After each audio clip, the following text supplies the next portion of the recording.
आज हम आपको बताएंगे प्रश्नावली 1.1 कक्षा 10 और विषय गणित। तो ये 1.1 पढ़ने से पहले कुछ हम संख्याएं जान लेते हैं। तो देखते हैं कुछ संख्याएं। तो संख्याएं हमारी क्या हो जाएंगी? संख्याएं हमारी दो प्रकार की होती हैं। पहली संख्या होती है हमारी वास्तविक संख्याएं, वास्तविक संख्याएं, और दूसरी होती है काल्पनिक संख्याएं। तो काल्पनिक संख्या में कक्षा 11 में पढ़नी होगी, तो कक्षा 10 में ये में नहीं पढ़नी है। तो पढ़नी में कौन सी? वास्तविक संख्याएं पढ़नी है। तो वास्तविक संख्याएं कुछ टाइप की होती हैं। वास्तविक संख्याएं जैसे हमारी प्राकृतिक संख्या हो गई,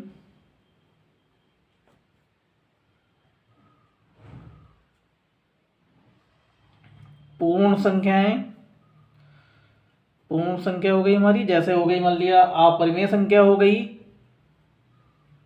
अपरिमेय संख्या,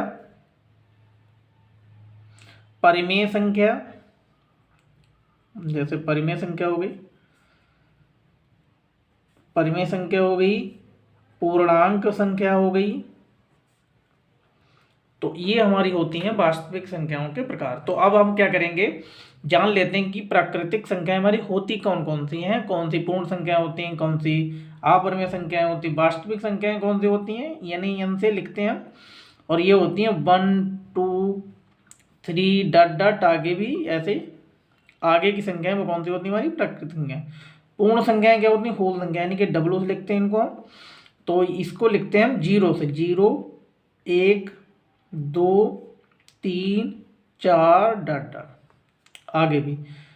अपरिमेय संख्याएं हमारी कौन सी होती हैं? अपरिमेय संख्याएं होती हैं जिन्हें हम P/Q के रूप में नहीं लिख सकते हैं, P/Q के रूप में नहीं लिख सकते हैं। तो वो हमारी क्या होती हैं? अपरिमेय संख्या होती हैं।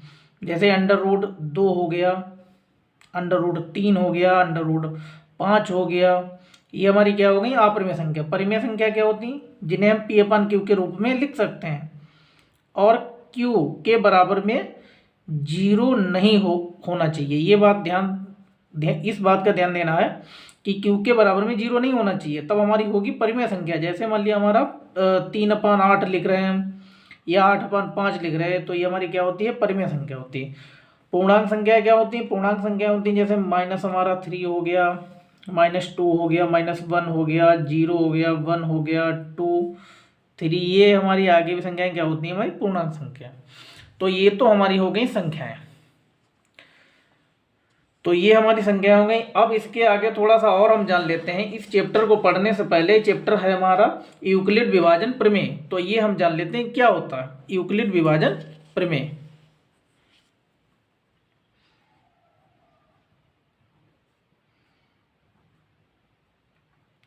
यूक्लिड विभाजन प्रमेय, प्रमेय। तो यूक्लिड विभाजन प्रमेय, तो ये हम जान लेते हैं थोड़ा सा, इसका बेसिक हम थोड़ा सा जान लेते हैं। तो ये हमारा जैसे मान लिया हमने यूक्लिड विभाजन होता है हमारा, ये हमें थोड़ा सा पता होना चाहिए। ये चीज़ यहाँ पर थोड़ी सी देख लो,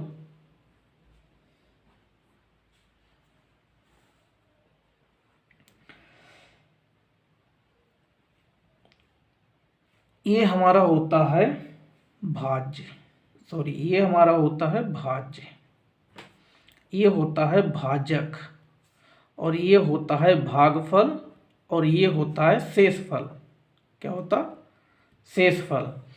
तो यहाँ पर हम थोड़ा सा ये फार्मूले का भी प्रयोग करेंगे। तो ये होगा हमारा ABQ+R।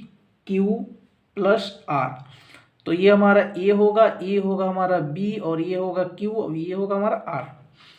इसमें क्या होता है? जब हमारा शेषफल 0 होता है, जब हमारा शेषफल 0 होता है तो वही भाजक हमारा आंसर हो जाता है। जैसे एक हम उदाहरण लेते हैं, जैसे मान लिया हम एक उदाहरण लेते हैं, जैसे 8/2। तो यहाँ हम क्या करते हैं? 2 से 8 को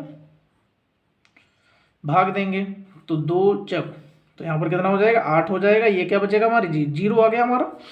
तो ये हमारा ये होता, हम बता चुके हैं यहाँ पर। तो ये हमारा हो गया a बराबर b की वैल्यू क्या हो जाएगी हमारी b यानी कि 2 और गुणे में q कितना होगा हमारा 4 और प्लस का r कितना होगा 0। तो यहाँ पर हमारा भाजक अभी हमने बताया, ये हमारा कितना हो जाएगा 8, कितना हो जाएगा 8। तो अंदर हमारा कितना हो जाएगा 2। क्लियर। तो ये हम थोड़ा सा बेसिक जान लेते हैं, इसके बाद में थोड़ा सा बेसिक जानने के बाद में अब हम 1.1 एक्सरसाइज स्टार्ट करेंगे।